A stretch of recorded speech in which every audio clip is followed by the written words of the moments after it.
Hello everyone, welcome to my channel UPSC with Lavisha. This is Lavisha, your UPSC mentor, and in today's economics class we will discuss about banking system in India. Let's start without wasting any time. Banking. Banking क्या होता है? Banking हम करते हैं किससे? Banking किससे होती है?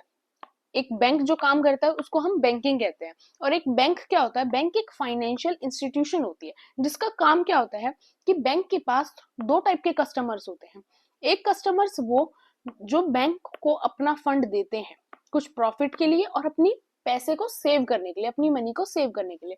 वही बैंक के पास दूसरे कस्टमर्स कौन से होते हैं? जिनको फंड्स की जरूरत होती है और वो बैंक से फंड्स लेते हैं लोन के रूप में, कि लोन लेते हैं उनसे और फिर बाद में उसी लोन को वापस रिटर्न करते हैं विद इंटरेस्ट।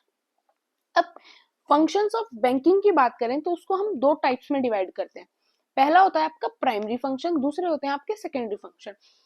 प्राइमरी फंक्शन के अंदर दो टाइप के फंक्शंस आते हैं। एक आता है आपका एक्सेप्टिंग डिपॉजिट्स, जिसके अंदर आप अपने मनी को बैंक के अंदर सेव करते हो अपने अकाउंट के अंदर। चाहे अकाउंट आपका सेविंग अकाउंट भी हो सकता है, आपका करंट अकाउंट भी हो सकता है और वो फिक्स डिपॉजिट भी हो सकता है। वहीं दूसरा काम बैंक का होता है ग्रांटिंग एडवांसेस, जो बैंक आपको लोन देता है या फिर कोई आपके लिए क्रेडिट कार्ड्स वगैरह होते हैं, कैश क्रेडिट करने का जो आपको ऑप्शन देता है, वो सभी क्या होते हैं? Granting advances. वहीं अगर हम सेकेंडरी फंक्शंस में बात करें तो उसमें दो टाइप हैं। पहला है एजेंसी फंक्शन, जिनके अंदर बैंक क्या करता है? फंड्स को ट्रांसफर करता है, गवर्नमेंट सिक्योरिटीज को सेल करता है, परचेज करता है, लिक्विडिटी को मेंटेन करता है, मार्केट ऑपरेशंस करता है। उस टाइम पर ओपन मार्केट के अंदर भी सिक्योरिटीज को सेल करना, परचेज करना टू मेंटेन मनी सप्लाई, और चेक्स को कलेक्ट करना, बिल्स को मेंटेन करना, ये सारे काम एजेंसी फंक्शंस के अंदर आते हैं। वहीं अगर हम यूटिलिटी फंक्शन की बात करें तो उसके अंदर क्या होता है कि अब आपकी कोई ज्वेलरी है, गोल्ड है, सिल्वर है, डायमंड है, और आप वो घर पर सेव नहीं रख सकते, तो आप क्या करते हो? आप बैंक में एक लॉकर रखते हो, उस लॉकर के अंदर आपकी सारी ज्वेलरी भी और आपके कुछ कैश भी है, तो वो सभी आप वहां पर मेंटेन करते हो। तो सेफ्टी वॉल्स होते हैं, लॉकर्स होते हैं, आपके कुछ शेयर्स होते हैं, या फिर ये सारी चीजें कहाँ आती है? यूटिलिटी फंक्शंस में। साथ में बैंक कुछ सोशल वेलफेयर प्रोग्राम्स भी चलाते हैं, जिनमें बैंक जो पुअर पीपल होते हैं उनकी हेल्प करने के लिए कुछ स्कीम्स चलाते हैं, जिनसे कि उनको विदाउट एनी इंटरेस्ट और लो इंटरेस्ट रेट के ऊपर लोन मिल सके और उनकी जो चीजें हैं वो फुलफिल हो सके। अब बात करते हैं बैंकिंग सिस्टम इन इंडिया। काफी टाइप के बैंक्स इंडिया के अंदर होते हैं। अब हम सभी बैंक्स के अंदर डिफरेंशिएशन समझेंगे कि किस बैंक के अंदर कौन से डिफरेंशिएट होते हैं। सबसे पहले आपके आते हैं कमर्शियल बैंक, जिनके अंदर आपके शेड्यूल और नॉन शेड्यूल दोनों बैंक ही इंक्लूड होते हैं। अब एक क्वेश्चन ये होगा कि शेड्यूल और नॉन शेड्यूल बैंक में फर्क क्या होता है? देखो, शेड्यूल बैंक वो होते हैं जो आरबीआई के 1934 वाले एक्ट के क्लॉज के सेकंड क्लॉज के अंदर मेंशन, और नॉन शेड्यूल मेंशन नहीं है। दूसरा डिफरेंस होता है, जो शेड्यूल बैंक होते हैं उनकी फंक्शनिंग को आरबीआई बहुत क्लोजली मॉनिटर करते हैं। शेड्यूल बैंक्स बहुत इंपॉर्टेंट होते हैं किसी भी हमारे नेशन के लिए, और उनको आरबीआई बहुत क्लोजली जो करते हैं, मॉनिटर करते हैं। वही नॉन शेड्यूल बैंक्स के ऊपर भी आरबीआई की गाइडलाइंस इंपॉर्टेंट तो है, आरबीआई की गाइडलाइंस, लेकिन उनके ऊपर ज्यादा रेस्ट्रिक्शंस आरबीआई की साइड से नहीं होती। सिर्फ बेसिक जो कंडीशंस है वो उनको फुलफिल करनी होती हैं। अब देखते हैं सबसे पहले public sector banks. Public sector banks कौन से होते हैं? मेजॉरिटी ऑनरशिप जहां पर गवर्नमेंट के पास होती है। जिन बैंक्स की मोर देन 50% जो ऑनरशिप है वो गवर्नमेंट के पास होती है, उनको हम पब्लिक सेक्टर बैंक कहते हैं। फॉर एग्जाम्पल आपका एसबीआई। एसबीआई उसका सबसे बड़ा एग्जाम्पल है। अब एसबीआई कैसे बना वो भी हम देखते हैं। All associate banks of the SBI were merged under one consolidated SBI. आज के टाइम पीरियड के अंदर इंडिया का लार्जेस्ट बैंक है एसबीआई, जिसके पास 23% शेयर है असेट्स का इंडिया के अंदर। और ये बना कैसे? पहले आपका था एक इंपीरियल बैंक ऑफ इंडिया, जो कब बना था? 1921 में बना था। तीन प्रेसिडेंसी बैंक्स को इंटीग्रेट करके, जोड़कर, जो थे आपके बंगाल, बॉम्बे एंड मद्रास। इन तीनों बैंकों को सबको जोड़कर क्या बना? बाद में इसको रिकंस्ट्रक्ट किया गया और उसको फिर रीनेम कैसे किया गया? As SBI, State Bank of India, in 1955। और 1955 से लेके अभी 2024 तक, अब आज के टाइम पे इंडिया का सबसे बड़ा, सबसे इंपॉर्टेंट बैंक कौन सा है? State Bank of India. अब नेशनलाइजेशन की बात करें कि बैंक्स को नेशनलाइज करना क्या होता है, तो उसमें ये होता है कि कुछ बैंक जो पहले प्राइवेटली काम कर रहे थे लेकिन बाद में गवर्नमेंट ने उनको अपने अंडर यानी पब्लिक सेक्टर के अंडर ट्रांसफर कर लेना क्या होता है, बैंक्स का नेशनलाइजेशन करना होता है, जो इंडिया के अंदर दो बार हुआ, एक बार 1969 के अंदर और एक बार 1980 के अंदर। ठीक है, अब बात करते हैं प्राइवेट सेक्टर बैंक्स की, जिसके अंदर क्या होता है, प्राइवेट शेयर होल्डर्स ज्यादा होते हैं एज कंपेयर टू गवर्नमेंट, जहां पर 50% से ज्यादा की होल्डिंग्स प्राइवेट शेयर होल्डर्स के पास होती है और गवर्नमेंट के पास होती है शेयर होल्डिंग लेकिन बहुत कम होती है, जैसे 10% हो गई, 20% हो गई, इस टाइप से होती है। अब दोनों बैंक आते हैं प्राइवेट सेक्टर के अंदर, इंडियन बैंक्स भी आते हैं और फॉरेन बैंक भी। फॉरेन बैंक्स कौन से, जिनका मेन हेडक्वार्टर तो किसी फॉरेन कंट्री के अंदर है लेकिन वो इंडिया के अंदर भी अपना बैंक अपनी चीजों को ऑपरेट कर रहे हैं एज अ प्राइवेट एंटिटी। अब इंडियन बैंक्स की बात करें तो इसमें आप एग्जांपल ले सकते हो, HDFC हो गया आपका, यस बैंक हो गया, ये कुछ एग्जांपल हैं जो बैंक प्राइवेट हैं और इंडियन भी हैं। वहीं अगर फॉरेन बैंक में आपको एग्जांपल लेना है तो आपका सिटी बैंक हो सकता है। नेक्स्ट है रीजनल रूरल बैंक्स। अब रीजनल रूरल बैंक्स कौन से होते हैं, जिन एक स्पॉन्सर बैंक होते हैं जिनको जॉइंटली ऑन किया जाता है, सेंट्रल गवर्नमेंट भी ऑन करती है, स्टेट गवर्नमेंट का भी शेयर होता है, साथ में एक किसी भी एक स्पॉन्सर बैंक का भी शेयर होता है। वो स्पॉन्सर बैंक कोई भी पब्लिक सेक्टर का बैंक हो सकता है। ये याद रखना कि जो स्पॉन्सर बैंक होगा वो मोस्टली हमेशा आपको पब्लिक सेक्टर का ही कोई बैंक मिलेगा। और शेयर होल्डिंग कैसे चलती है, 15 और 35 के रेशो के अंदर चलती है कि 35% शेयर स्पॉन्सर बैंक का होगा, 15 स्टेट गवर्नमेंट का होगा, 50 सेंटर का होगा। और एक चीज और याद रखनी है कि रीजनल रूरल बैंक्स को सिर्फ आरबीआई रेगुलेट नहीं करता, लेकिन आरबीआई रेगुलेट करता है पर साथ में सुपरवाइज कौन करता है, नबराड। आपका जो नबराड है, national bank for agriculture and rural development, वो साथ में सुपरविजन करता है रीजनल रूरल बैंक्स का, जो आपको हर रीजन के अंदर अलग अलग डिफरेंट डिफरेंट रीजन के अंदर डिफरेंट डिफरेंट मिलेंगे। अब बात आती है कोऑपरेटिव बैंक्स की।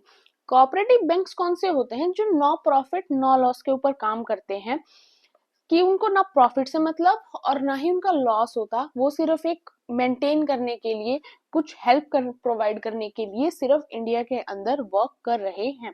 और ये रजिस्टर किसके अंडर है, कोऑपरेटिव सोसाइटी एक्ट 1912 के अंडर ये बैंक रजिस्टर होते हैं। और रेगुलेट कौन करता है, आरबीआई भी और नबराड भी, ये दोनों ही इसको कोऑपरेटिव बैंक्स को रेगुलेट करते हैं। अब तीसरा एक आता है differentiated bank.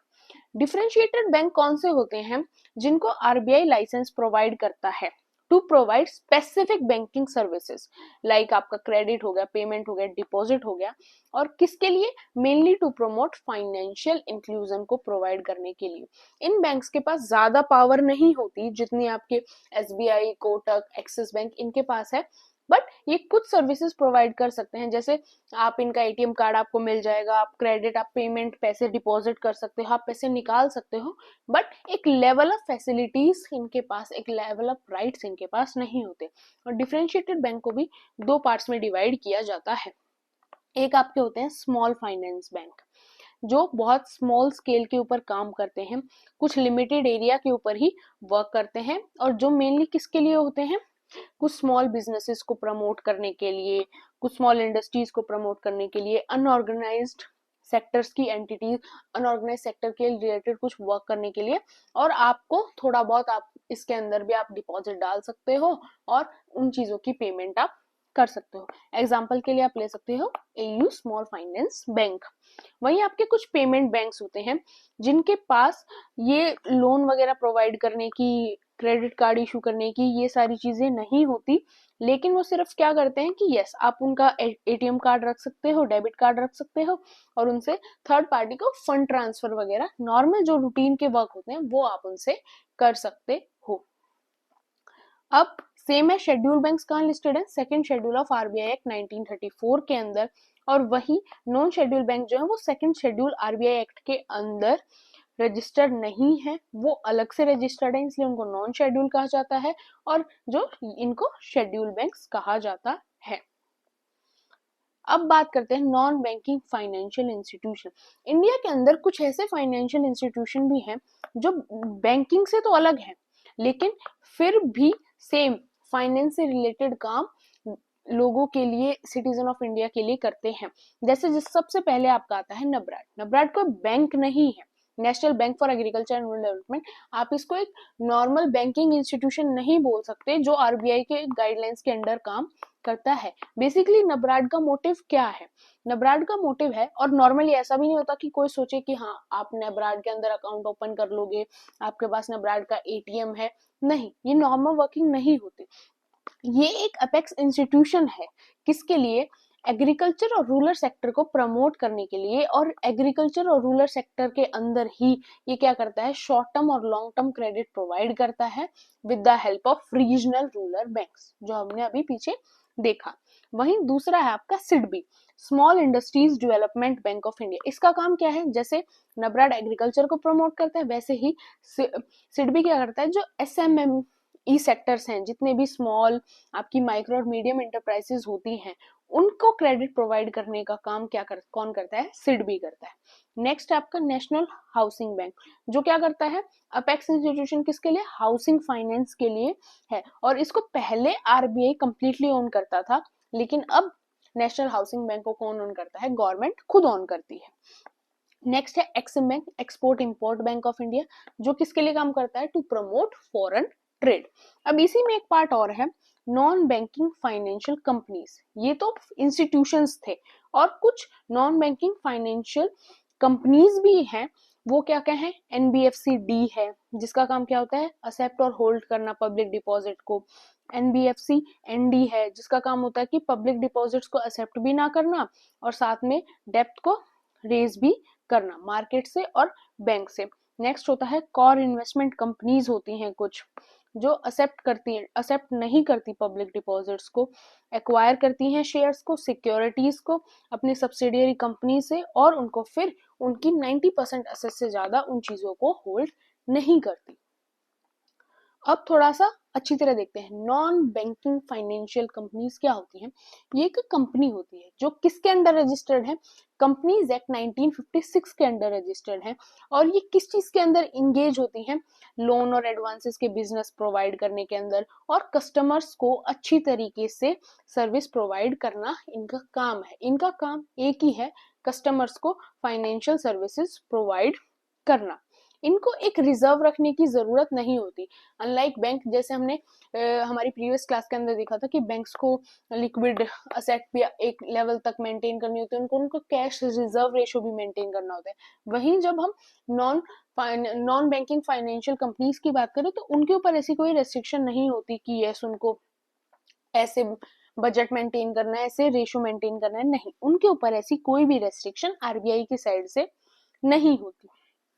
And can not issue check drawn on themselves. वो इतना चेक इशू वगैरह करने वाली ये चीजें भी नहीं करता, बिकॉज ऐसा नहीं है। कुछ कंपनीज के ऊपर आरबीआई सुपरविजन करता है, बट सभी सभी कंपनीज के ऊपर आरबीआई सुपरविजन नहीं करता। जैसे आपका सेबी है, सेबी इंडिपेंडेंट वर्क करता है, जो आपके related to stock market work करता है, वो इंडिपेंडेंटली वर्क करता है। उसके काम के अंदर, सेबी के काम के अंदर आपको आरबीआई की ज्यादा इंटरफेरेंस नहीं मिलेगी।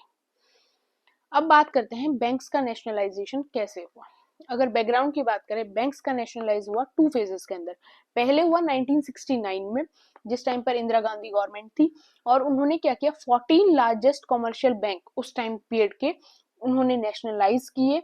पहले उन्होंने ऑर्डिनेंस पास करवाई। ऑर्डिनेंस कौन पास करते हैं? प्रेसिडेंट। और बाद में वो सेम चीज पार्लियामेंट ने भी अप्रूव कर दी। उसके बाद 1980 के अंदर 6 और कॉमर्शियल बैंक्स को नेशनलाइज किया गया। इस तरह से पहले 14 फिर 6, टोटल 20 बैंक्स को इस टाइप से 2 फेजेस के अंदर नेशनलाइज किया गया। ऑब्जेक्टिव क्या था? सिंपल था, रीजनल इम्बैलेंस को हटाना, बैंकिंग सेक्टर को एक्सपेंड करना और कंट्रोल करना प्राइवेट मोनोपोली को, बिकॉज उस टाइम तक तो प्राइवेटाइजेशन भी इंडिया के अंदर इंट्रोड्यूस नहीं हुआ था। प्राइवेट मोनोपोली को कंट्रोल करना, सोशल वेलफेयर को प्रमोट करना, इन सारी चीजों के लिए नेशनलाइजेशन ऑफ बैंक किया गया। और इम्पैक्ट क्या देखने को मिला? कि यस, कुछ ग्रोथ देखने को मिली, फार्म क्रेडिट्स के अंदर ग्रोथ देखने को मिली, वीकर सेक्शंस के लिए थोड़ी बहुत ग्रोथ देखने को मिली, ब्रांच का एक्सपेंशन हुआ, अर्बन सेंटर्स बने और काफी स्मॉल स्केल इंडस्ट्रीज के अंदर भी चीजें अच्छी हुई। इस टाइप से हमें काफी फील्ड्स के अंदर उस वजह से ग्रोथ भी देखने को मिली। नेक्स्ट अब देखते हैं बैंकिंग रिफॉर्म्स इन इंडिया। सबसे पहले एक बनी थी आपकी नरसिम्हा कमेटी 1। कब बनी थी? 1991 में, जिस टाइम पर इंडिया के अंदर प्राइवेटाइजेशन, जो आपके एलपीजी रिफॉर्म्स हैं, वो भी इंट्रोड्यूस हुए थे। इसके अंदर क्या रिकमेंडेशंस थी? आपको सारी रिकमेंडेशन याद ना भी हो तो चलेगा। रिकमेंडेशन सिंपल थी कि सीआरआर, जो कैश रिजर्व रेशियो होता है, और आपका स्टैट्यूटरी लिक्विडिटी रेशियो होता है, जिसको हमने प्रीवियस क्लास में डिस्कस किया था, उनको थोड़ा कम करना चाहिए, थोड़ा इंटरेस्ट रेट को कम करना चाहिए, थोड़ा स्ट्रक्चरल वे में एक रीऑर्गेनाइजेशन होनी चाहिए बैंक्स की। जैसे आज के टाइम पर देखेंगे तो अलग अलग बिल्कुल अच्छी तरह रीऑर्गेनाइजेशन आपको मिलती है। रूरल बैंक्स अलग हैं, डिफरेंशिएटेड बैंक्स अलग हैं, स्मॉल फाइनेंस बैंक अलग हैं, कमर्शियल बैंक्स अलग हैं, प्राइवेट सेक्टर बैंक्स अलग हैं। इस टाइप से डिफरेंशिएशन होनी चाहिए। न्यू प्राइवेट बैंक्स की एंट्री को भी अलाउ कर दिया गया, बिकॉज यहाँ पर आपके जो एलपीजी रिफॉर्म्स थे, इंडिया ने प्राइवेटाइजेशन को, ग्लोबलाइजेशन को प्रमोट करना स्टार्ट कर दिया था, तो उन्होंने नए प्राइवेट बैंक्स की एंट्री भी इंडिया के अंदर स्टार्ट कर दी। और उन्होंने काफी बैंक को ये भी परमिशन दी कि आप कैपिटल मार्केट से भी कैपिटल अराइज कर सकते हो, जो ये ओपन मार्केट ऑपरेशंस वगैरह करके आज के टाइम पर बैंक अपने फंड्स को रेज करते हैं। इस टाइप से चीजों को बोला। एक ये भी बोला कि आपको इस्टेब्लिशमेंट करनी है किसकी? असेट रिकंस्ट्रक्शन फंड ट्रिब्यूनल की। किसके लिए? To take over a proportion of the bad and doubtful debts from the bank. कि कोई बैड लोन हो गया या फिर कोई भी डाउटफुल लोन आपको लग रहा है, उन चीजों के लिए भी आपको वर्क करना है। फिर एक कमेटी आई, नरसिम्हा कमेटी सेकंड 1998 में, जिसकी रिकमेंडेशन यही थी कि कुछ स्ट्रॉन्ग बैंक को मर्जर कर दिया जाए, कुछ स्ट्रॉन्ग नॉर्म्स बनाए जाए, कुछ पब्लिक सेक्टर्स बैंक को कुछ ज्यादा पावर दी जाए, कुछ कैपिटल एडवोकेंसी नॉर्म्स के अंदर थोड़ा बहुत इंप्रूवमेंट देखने को मिलना चाहिए। फिर एक पीजी नायक कमेटी थी, जो 2014 के अंदर इस्टेब्लिश हुई। उन्होंने भी थोड़ी चीजें कि उन्होंने क्या किया, उन्होंने repeal the bank nationalise act which require government to hold over 50% share in the bank. उन्होंने इस चीज को रिपील कर दिया, इस चीज को हटा दिया। साथ में बोला government to transfer it share in the bank to a bank investment company, कि जो गवर्नमेंट है वो अपने शेयर्स को बैंक से ट्रांसफर करके बैंक इन्वेस्टमेंट कंपनी के अंदर उस शेयर को ट्रांसफर कर देगी। फिर एक टेम्परेरी बॉडी बनाई गई, बैंक बोर्ड्स ब्यूरो बनाई गई। किससे पहले? जब तक बैंक इन्वेस्टमेंट कंपनी स्टेब्लिश नहीं हो जाती, ताकि जब तक बैंक इन्वेस्टमेंट कंपनी स्टेब्लिश नहीं हो जाती, बैंक बोर्ड्स ब्यूरो जो है उन चीजों को हैंडल करे। अब बात करते हैं फाइनेंशियल इंक्लूजन क्या होता है। ये एक प्रोसेस होता है जो क्या इंश्योर करता है कि जो फाइनेंशियल सर्विसेज हैं वो टाइमली मिले, वीकर सेक्शंस को इजीली क्रेडिट मिल जाए, जो लो इनकम ग्रुप्स हैं उनको अफोर्डेबल कॉस्ट के ऊपर सारी चीजें की अवेलेबिलिटी हो जाए, कि सिस्टम सबके लिए इजी हो जाए, कि सभी बैंकिंग की चीजों का बहुत इजीली यूज कर पाए। उसके लिए काफी चेंजेस किए गए। अब कैसे कैसे इन चीजों को चेंज किया गया। एक तो माइक्रो फाइनेंस, जो क्या करता है, माइक्रो फाइनेंस क्या है? ये वो फाइनेंशियल इंस्टीट्यूशन है जो बहुत छोटे छोटे लोन देते हैं। किनको? पुअर पीपल को बहुत छोटे छोटे लोन प्रोवाइड करते हैं। और ये उस चीज पर डिपेंड करता है कि वो रजिस्ट्रेशन कैसे हुआ है, कि वो एनजीओ है या फिर कोई कोऑपरेटिव से आए हैं, किस टाइप से वो उस लोन की डिमांड कर रहे हैं। और इस हिसाब से माइक्रो फाइनेंशियल इंस्टीट्यूशन जो होते हैं वो काफी स्मॉल लोन्स प्रोवाइड करते हैं टू द पुअर्स। अब बैंक और भी काफी इनिशिएटिव बैंक ने चूज किए जिनसे सर्विसेज इजी हो जाए, पुअर पीपल को काफी ज्यादा हेल्प मिले। जैसे आपके सेल्फ हेल्प ग्रुप होते हैं, ये एक बैंक का ही इनिशिएटिव था, जिससे आज के टाइम पे ये काफी ग्रो कर रहे हैं। इनसे वुमेन की कंडीशन के ऊपर भी काफी फर्क पड़ रहा है, एम्प्लॉयमेंट भी काफी मिल रही है।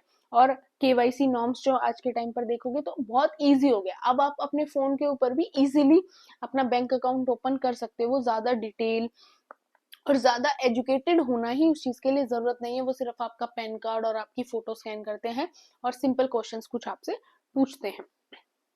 उसके अलावा काफी टेक्नोलॉजी आज के टाइम पे, मोबाइल बैंकिंग भी है, आधार इनेबल पेमेंट सिस्टम भी आ गया है। काफी चीजें, फाइनेंशियल एजुकेशन को भी काफी प्रमोट किया जा रहा है। कुछ गवर्नमेंट की स्कीम्स भी बहुत आई हैं जो बैंकिंग से रिलेटेड, लोन से रिलेटेड, क्रेडिट से रिलेटेड काम करती हैं। जैसे आपके आज के टाइम पर किसान क्रेडिट कार्ड्स अलग बनते हैं, आपकी लीड बैंक स्कीम है, प्रधानमंत्री जन धन योजना है, प्रधानमंत्री मुद्रा योजना है। ये सारी चीजें क्या कर रही हैं, बैंकिंग सेक्टर को प्रमोट कर रही हैं, लोन्स को प्रमोट कर रही हैं, जिनसे आपकी एम्प्लॉयमेंट भी प्रमोट हो रही है, आपका बिजनेस, आप स्टार्टअप करना चाहते हो, आपकी एंटरप्रेन्योरशिप और इंडस्ट्री सेक्टर, सारी चीजों के ऊपर उससे फर्क पड़ रहा है। वही एक फाइनेंशियल इंक्लूजन के अंदर एक चीज होती है नॉन परफॉर्मिंग असेट। वो क्या होती है? Non performing assets are loans made by bank or any finance company on which repayments or interest payment remains overdue for more than 90 days. अब इस चीज के अंदर क्या है कि नॉन परफॉर्मिंग एसेट्स क्या होते हैं? वो लोन्स होते हैं जो बैंक और किसी फाइनेंस कंपनी इशू करती है, जिसके अंदर जो आपका रीपेमेंट या इंटरेस्ट पेमेंट है लोन्स की, वो आप ज्यादा से ज्यादा 90 डेज तक ओवरड्यू रख सकते हो, उससे ज्यादा नहीं होना चाहिए। और उसी तरीके से 90 डेज के ओवरड्यू के प्रोसेस पर ही बैंक्स ने नॉन परफॉर्मिंग एसेट्स को कुछ पार्ट्स में डिवाइड किया हुआ है। जैसे एक होता है आपका स्पेशल मेंशन अकाउंट। इसके अंदर क्या होता है कि ये मेनली किस चीज के लिए, कि आप जो बैड लॉन्स देखते हो ना, आपने बैड लॉन्स हो गए या फिर कुछ आपको डेथ का इशू दिखता है, कि फॉर एग्जांपल सोचो आपने प्रॉपर्टी लोन ले लिया, आपके पास 1 करोड़ की प्रॉपर्टी है, उसके ऊपर आपने 25 लाख रुपीज लोन ले लिया। अब केस क्या हुआ कि आप बैंक करप्ट हो गए या फिर आपकी प्रॉब्लम इतनी खराब होगी कि वो प्रॉपर्टी तो ऑलरेडी आपकी सोल्ड आउट होगी, बैंक को फिर कैसे लोन दोगे? वो चीजें गलत हो जाती हैं। तो उन्हीं चीजों से रिलेटेड है कि आप लोन ले लेते हो लेकिन उसकी रीपेमेंट नहीं कर पाते ड्यू टू एनी रीजंस, और जो ये स्कैम्स होते हैं उन चीजों से रिलेटेड कुछ बैंक के इश्यूज होते हैं। आज के टाइम पे बैंक को काफी सिक्योरिटी मेंटेन करनी पड़ती है, बिकॉज फिर उनके साथ फ्रॉड होते हैं। अब फ्रॉड एक इंसान करता है बट उसकी वजह से काफी इंसानों को सफर करने पड़ते हैं, बिकॉज बैंक के पास, बैंक जो लोन देता है वो कहाँ से देता है? जो डिपॉजिटर्स का पैसा बैंक के पास है वहीं से तो बैंक लोन देता है। बैंक का खुद का पैसा तो होता ही नहीं है, डिपॉजिटर्स डिपॉजिट करते हैं बैंक में, उन्हीं पैसे को बैंक एज अ लोन दूसरी पार्टी को दे देता है, और फिर वहां से जो इंटरेस्ट आता है उसी इंटरेस्ट की कुछ अमाउंट से जो बैंक है इधर डिपॉजिटर्स को इंटरेस्ट दे देता है। तो मेनली ये उसी चीज से रिलेटेड कुछ टर्म्स हैं, एग्जाम में नहीं पूछी जाएंगी, बस मैंने थोड़ा सा आपको अगर एक्स्ट्रा नॉलेज और थोड़ा डिफरेंशिएट करना हो तो आप उसके लिए कर सकते हो। जैसे सब स्टैंडर्ड एसेट है, उसके अंदर क्या होता है, that an asset which has remained non performing asset for a period less than और इक्वल टू 12 मंथ्स, जिसके अंदर आपको 12 महीने या 12 महीने से पहले वो जो असेट है वो एक नॉन परफॉर्मिंग असेट रहती है, और वो कोई भी चीज, कोई भी पेमेंट या कोई भी इंटरेस्ट उस टाइम पीरियड तक नहीं मिल पाता आपको। डाउटफुल असेट क्या होती है? वो असेट जिसको आप डाउटफुल कंसिडर कर रहे हो, जो एक 12 महीने तक तो सब स्टैंडर्ड कैटेगरी के अंदर रही, बट उसके बाद भी कोई चीज पॉसिबल नहीं हुई, आपको कोई इंटरेस्ट नहीं मिला या आपको वो असेट नहीं मिली, कुछ नहीं मिला, तो वो एक डाउटफुल असेट के रूप में आ जाती है। और असेट का लॉस होना क्या होता है? that a loss asset is one where loss has been identified but the amount has not been written off wholly and, और फिर वो क्या हो जाती है, असेट कैसे कंसिडर की जाती है? अनकोलेक्टेबल असेट वो कंसिडर की जाती है, और वो फिर किसके अंडर आ जाती है? लॉस असेट के अंडर आ जाती है। अब जब एक चेंजमेंट गवर्नमेंट ने किया था, आरबीआई ने किया था, कि जब इकोनॉमिक डिस्क्रिप्शन मतलब आपका कोविड-19 का पेंडेमिक था, जब तो सबकी सिचुएशन अचानक से खराब हो गई थी, किसी की कंडीशन, सब अपनी लाइफ को सस्टेन कर पा रहे थे वही बहुत है, तो उसके अंदर लोन देना या फिर इंटरेस्ट रेट देना वो तो अलग चीज होगी, वो नहीं कर सकते। तो उसके अंदर आरबीआई ने थोड़े टाइम पीरियड को वहां पर एक्सटेंड कर दिया था। जब एग्रीकल्चर की बात करते हैं तो वहां भी नॉन परफॉर्मिंग असेट जो है वो दो टाइप से होती हैं, एक शॉर्ट ड्यूरेशन क्रॉप लोन होता है और एक आप लार्ज ड्यूरेशन क्रॉप के लिए यूज करते हो। और उसके अंदर भी सेम चीजें होती हैं कि आपकी 1 से 2 क्रॉप सीजन जो होते हैं वो बिना पे करे चल भी जाते हैं, बिकॉज क्रॉप फेलियर होने के बहुत चांसेस होते हैं, और उसमें फार्मर्स की गलती भी नहीं होती। अगर क्रॉप फेल हो जाती है तो उसका कोई भी नेचुरल रीजन भी हो सकता है जो हमारे गवर्नमेंट किसी के भी हाथ में नहीं है। तो वहां भी बैंक को चांस देता है कि ऐसा नहीं होता आपने इस क्रॉप के लिए लोन लिया और आप फुलफिल नहीं कर पाए तो प्रॉब्लम हो जाएगी। बैंक थोड़े से चांसेस देते हैं बिकॉज वो भी समझते हैं कि फार्मर्स की कंडीशन क्या रहती है और वो फार्मर्स जो है वो भी हमसे भी ज्यादा वर्स्ट कंडीशन अभी फेस कर रहे होंगे। अब है कुछ इंपॉर्टेंट टर्म्स। एक होता है व्हाइट लेबल एटीएम्स। अब व्हाइट लेबल एटीएम्स क्या होते हैं? ये होते हैं, they are owned and operated by non bank एजेंटी। एक तो आप एटीएम में जाते हो, आपको किसी ना किसी बैंक का एटीएम मिलता है। फॉर एग्जांपल आप किसी एटीएम में जाओ, ऊपर लिखा हुआ है कोटक महिंद्रा बैंक, या फिर आप किसी एटीएम में गए, वहां पे लिखा हुआ है एसबीआई, पीएनबी। आपको ऐसे बैंक, अलग अलग बैंक के अलग अलग एटीएम मिलते हैं, और आप किसी भी बैंक के एटीएम में जाके, किसी दूसरे बैंक में भी आपका अकाउंट है तो भी आप पैसे निकाल सकते हो। लेकिन कुछ एटीएम्स होते हैं जिनके ऊपर किसी भी बैंक का लोगो नहीं होता, बिकॉज उनको ऑपरेट कौन करता है? कोई नॉन बैंक एंटिटीज करती हैं, और उन एटीएम्स के अंदर जाकर भी आप पैसे निकाल सकते हो, बस उनको एक फी देनी होती है। जैसे फॉर एग्जांपल आप एटीएम के अंदर गए, आपने देखा ये एटीएम किसी पर्टिकुलर बैंक का नहीं है, आपको कोई लोगो नहीं मिलेगा, वहां पर आपने जो एक सर्विस फी है वो सबमिट की, और साथ में अपने अपने एटीएम को यूज करके आपने पैसे निकाल लिए। वहीं अगर आप किसी नॉर्मली बैंक के एटीएम के अंदर जाते हो पैसे निकलवाने, तो वहां आपको कोई सर्विस नहीं देनी होती, वो तुम ईयरली जो चार्ज आपका एटीएम का निकल रहा है वो निकल रहा है, लेकिन आपको वहां पर कोई सर्विस के लिए फी पे नहीं करनी होती। तो ये डिफरेंस होता है। तो व्हाइट लेबल बैंक वो होते हैं जिनको कोई नॉन बैंक एंटिटीज ही ऑपरेट कर रही होती हैं। शेडो बैंक्स कौन से होते हैं? वो ऑर्गेनाइजेशन होते हैं that function like banks but are outside banking regulation. कि कुछ बैंक्स ऐसे होते हैं जो बहुत इजीली आपको क्रेडिट दे देते हैं और स्मॉल टाइप ऑफ लोन आपके लिए इशू कर देते हैं, ज्यादा चीजें भी नहीं पूछते। और एक्चुअल में क्या होता है, बिकॉज कि वो बैंक जो होते हैं वो बैंकिंग रेगुलेशन के अकॉर्डिंग काम नहीं करते, वो आरबीआई के अकॉर्डिंग काम नहीं करते।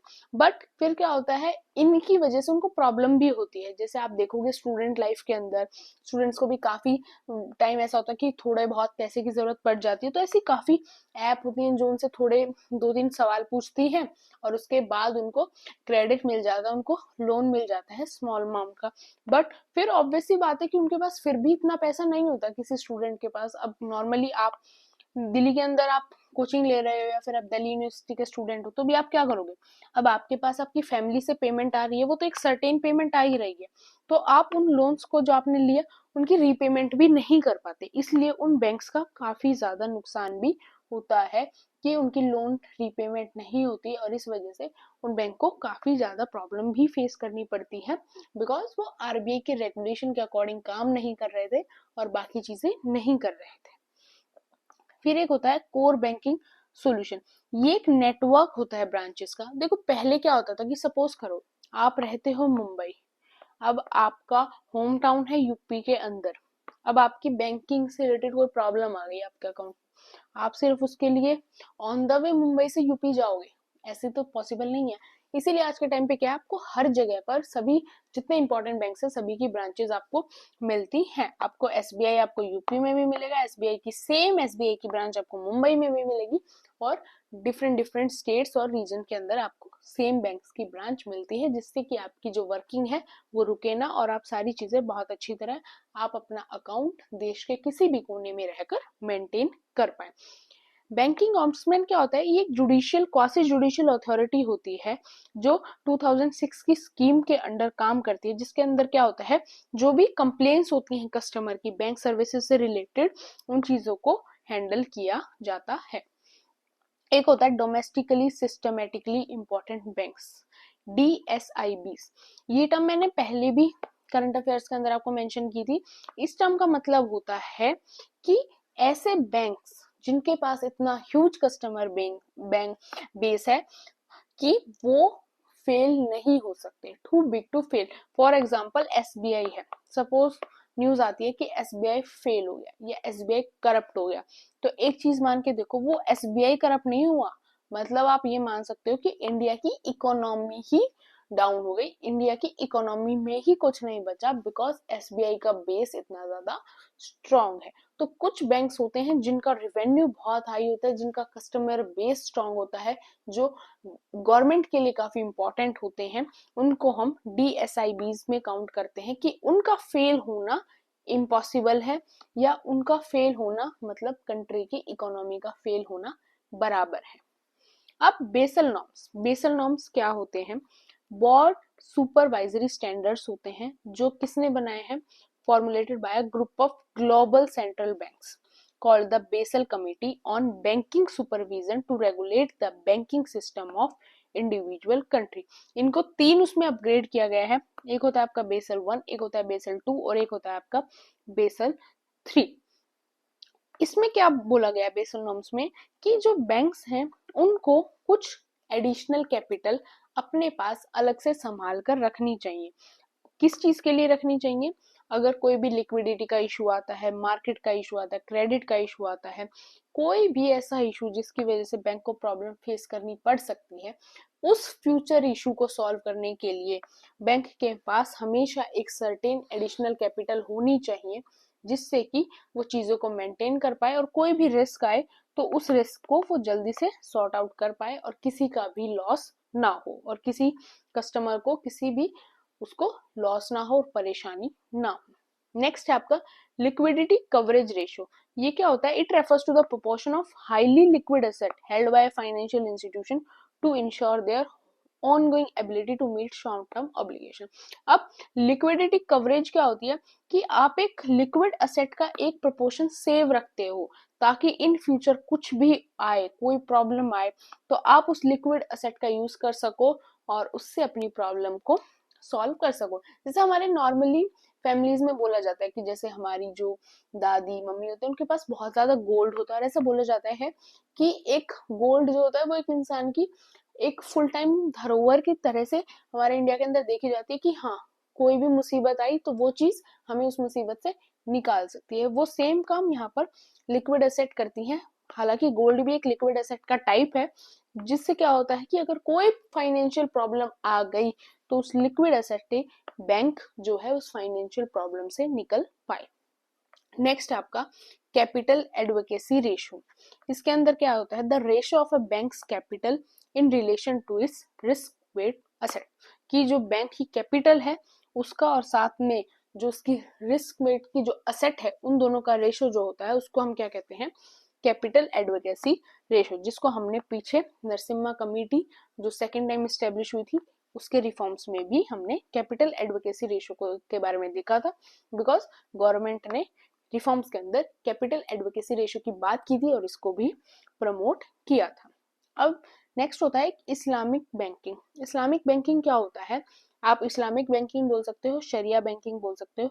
ये एक फाइनेंस सिस्टम होता है जिसके अंदर क्या होता है कि इस्लामिक बैंकिंग के अंदर ये होता है कि वहां पर आप इंटरेस्ट चार्ज नहीं कर सकते, बिकॉज ऐसा माना जाता है कि इस्लाम के अंदर इंटरेस्ट चार्ज करना प्रोहिबिटेड है, कि आप इंटरेस्ट चार्ज ना करो। तो अगर आप इस्लामिक बैंकिंग को देखेंगे तो वहां पर आपसे इंटरेस्ट चार्ज नहीं किया जाता।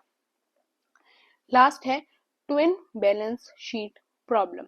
ये किस चीज के ऊपर बात करती है? It refers to the stress on balance sheet of banks due to non performing asset or bad loans on the one hand and the heavily indebted corporates on the other. अब ये एक स्ट्रेस वाली situation होती है कि क्या होता है कि बैलेंस शीट्स होती है, non performing asset, bad loans की अलग से शीट होती है, एक शीट होती है उसके अंदर लिखा होता है बैड लॉन्स के बारे में या फिर इंडेप्टेड कॉर्पोरेट्स के बारे में कि किसी कंपनी ने लोन लिया था लेकिन वो कंपनी ही करप्ट हो गई तो वो लोन की रिपेमेंट तो कैसे करेगी, उन चीजों का पूरा डाटा होता है, जिससे एक काफी स्ट्रेस की सिचुएशन डेवलप होती है। बिकॉज बैंक का खुद का पैसा नहीं है, उसके पास सिटीजन ऑफ इंडिया का, जनता का पैसा है जो उसने कहीं और लगाया था। एक रिस्पॉन्सिबिलिटी होती है, अगर कोई भी प्रॉब्लम आएगी तो वो एक काफी मेजर इशू बन जाता है। तो this is all about today's class. Hope आपको वीडियो अच्छी लगी। कोई भी डाउट हो, कोई भी प्रॉब्लम हो, do mention in the comment section. Important material होगा वो मैं टेलीग्राम के ऊपर शेयर कर दूंगी, लिंक उसका डिस्क्रिप्शन बॉक्स में आपको मिल जाएगा। And don't forget to subscribe my channel, like and